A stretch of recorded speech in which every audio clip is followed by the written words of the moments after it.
Mumpung masih dalam suasana Syawal, di sini saya akan mengangkat tema yang sangat menarik. Siapa di antara kalian yang selama Lebaran mendapat THR? Adalah momen spesial yang paling dinanti ketika Lebaran tiba. Siapa yang nggak mau gitu?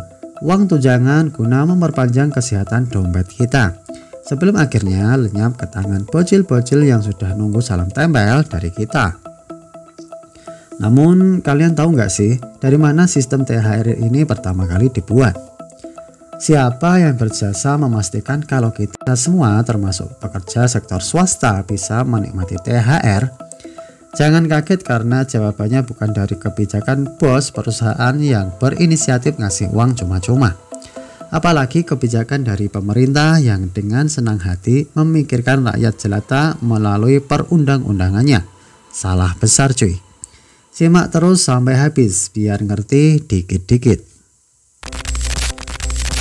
Kita flashback sebentar ke tahun 1951. Ya, setelah negara kita tercinta Indonesia ini merdeka.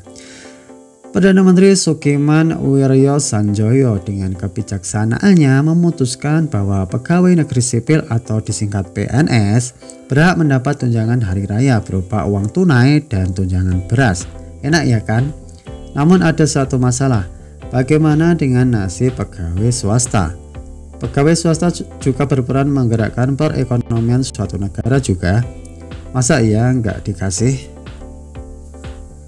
Dan ternyata memang saat itu kebijakan hanya untuk para PNS saja cuy. Nah, disinilah muncul para pejuang hak buruh dan kala itu bernama Sentral Organisasi Buruh Seluruh Indonesia atau disingkat SOPSI. Dan yang kalian perlu tahu, organisasi ini terafiliasi oleh PKI. Ya, kalian tidak salah dengar teman-teman. Jadi organisasi inilah yang satu-satunya menyuarakan hak atas buruh swasta tentang kebijakan tunjangan hari raya. Tentunya dengan cara-cara PKI dong, yaitu dengan berdemonstrasi dan aksi mogok kerja hingga tekanan politik yang membuat pemerintah akhirnya berpikir ulang. Dan voila, pada tahun 1961, tepat 10 tahun setelahnya, Menteri Perburuan A.M. Erning Praja mengeluarkan Peraturan Menteri Perburuan Nomor 1/1961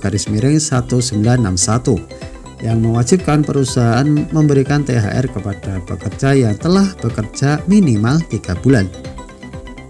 Dengan kata lain, perjuangan panjang itu akhirnya membuahkan hasil. THR bukan lagi hal eksklusif bagi PNS saja, tapi hak bagi seluruh pekerja Indonesia.